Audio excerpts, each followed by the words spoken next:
Hello witches, wizards, and those who are yet to receive their Hogwarts letters. Welcome to my Harry Potter kitchen. This is a YouTube series where I'm baking my way through the Harry Potter books, making recipes for all the food and drink featured inside.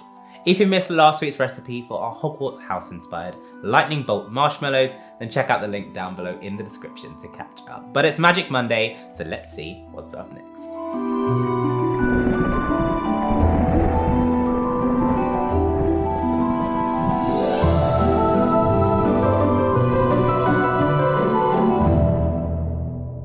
Got a sweet tooth for magical treats? Well, if you don't want to miss a thing from my Harry Potter kitchen, then make sure you hit that subscribe button and click on the notification bell so you get an alert every Magic Monday when there is a brand new recipe for you to tuck into.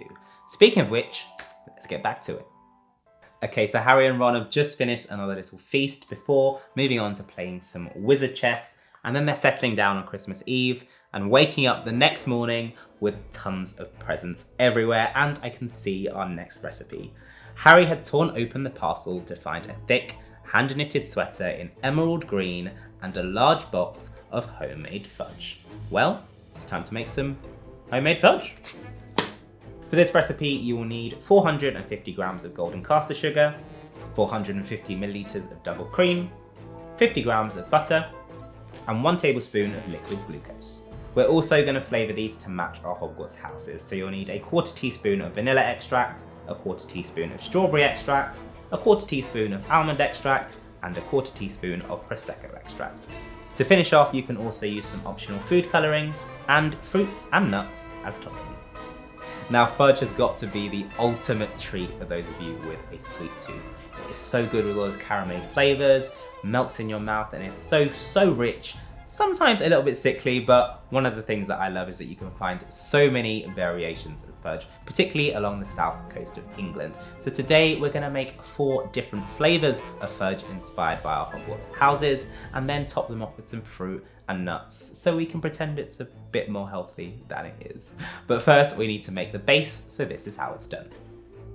To begin, you want to get yourself a heavy bottom pan and place it onto a medium heat. Then add in your sugar, cream, butter, and liquid glucose.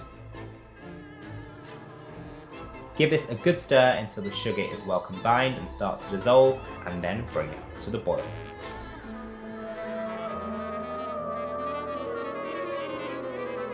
We want to heat this until it reaches 120 degrees Celsius or firm ball, and you can stir it occasionally to make sure it doesn't burn or stick at the bottom.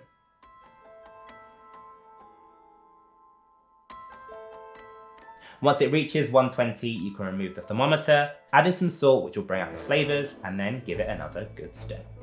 Now, when we're making sugar syrups or caramels, we try not to stir those too much because that causes sugar crystals. But with fudge, we actually want to encourage them. That's what's going to give fudge its iconic texture that's a little bit crumbly and melts in your mouth. So you keep on stirring it as it cools down and thickens up to create that texture. And of course, that's when we're going to add in our flavourings. So these are going to be inspired by our Hogwarts houses. So we've got strawberry for Gryffindor, vanilla for Ravenclaw, Almond for Slytherin, and Prosecco for Hufflepuff. Working as quickly as you can, divide your fudge into 4 bowls. You can then add in your optional flavourings.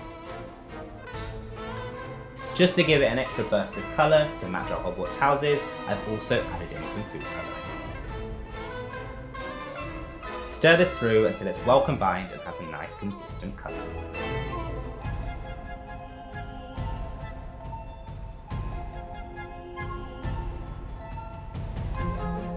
Now, in a similar fashion to how we made the marshmallows last week, I've split my tin into 4 using some cardboard and some baking paper. You then want to pour your fudge into each compartment and use a palette knife to flatten it down. This is also the part where you can get creative with any toppings you like to add. I've gone for cranberries and coconut for Gryffindor, grapes and white chocolate for Hufflepuff, sunflower seeds and nuts for Slytherin, and currants and chocolate raisins for Ravenclaw. Add them in and then press them down slightly so they'll set firmly inside the fudge layer. All that's left to do is pop these into the fridge to set for at least an hour. Now, as I mentioned at the start of the video, fudge comes in all shapes, sizes and flavours. You can get vanilla fudge, caramel fudge, white chocolate fudge, the list is endless. So play around with the base and the flavourings to come up with one that suits you the best. As well as that, you can go the extra mile with presentation and do layered fudge. We could have cut these into our lightning bolt shapes, but because we want that homemade style fudge straight from the burrow, we're just going to cut these into cubes. Once the fudge is nice and set, remove it from the fridge and then take it out of the tray. You then want to get a sharp knife and then cut them into even sized cubes. All that's left to do is box them up or pile them high and give them to your favourite guests to enjoy.